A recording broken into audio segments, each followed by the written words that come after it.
What is up, guys? Welcome back to my channel. BahranFx here, and I hope you're having a great day. So in this video, I want to get into more detail about my strategy and my risk management that allowed me to pass the FTMO challenge.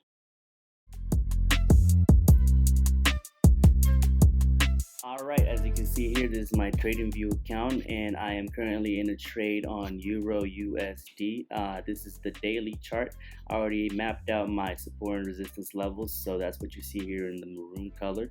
So if I go down to the 1 hour chart, you'll see I am currently in the trade for the verification stage. So it's almost about to hit my take profit.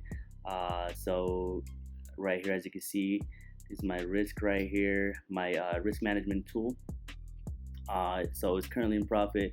A couple of more pips and it will hit my take profit right here for the 22.5 pips. All right, so to talk about my strategy, let me load you a new chart layout with no support resistance levels on here so you can see how I go about my thought process.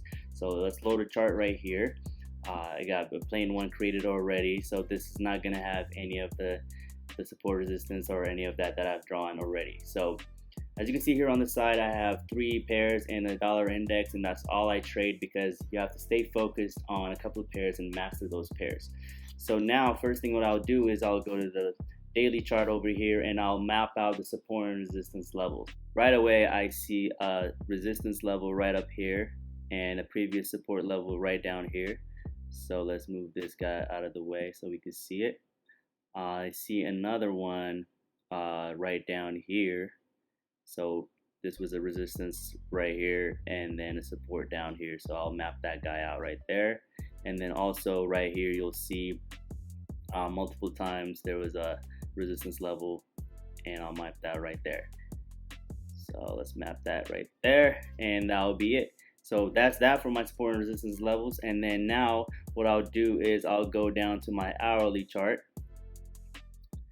And as you can see in my hourly chart, we'll have more detail. So what I'll do now is wait for a break and retest of a zone or a level. I will pick my EMA. So I use the 200 EMA just to gauge that if I should go sell or buy.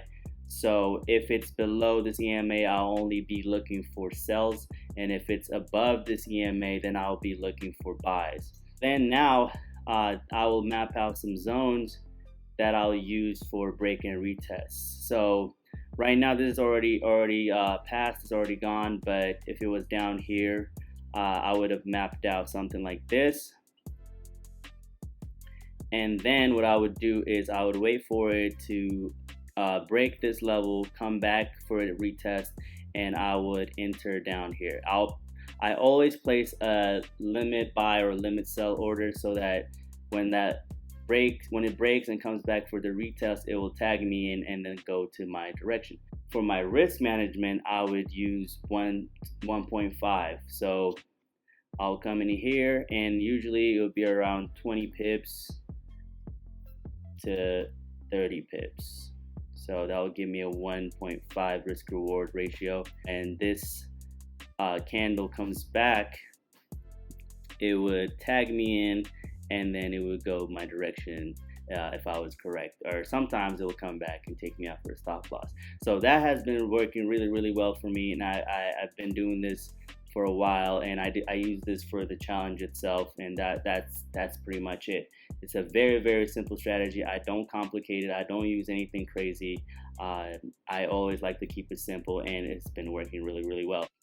All right, so that's my strategy that I use for passing the FTMO challenge, and I'm using for the verification stage. So if you have any questions, please feel free to leave them in the comment below. I will answer them as best as possible.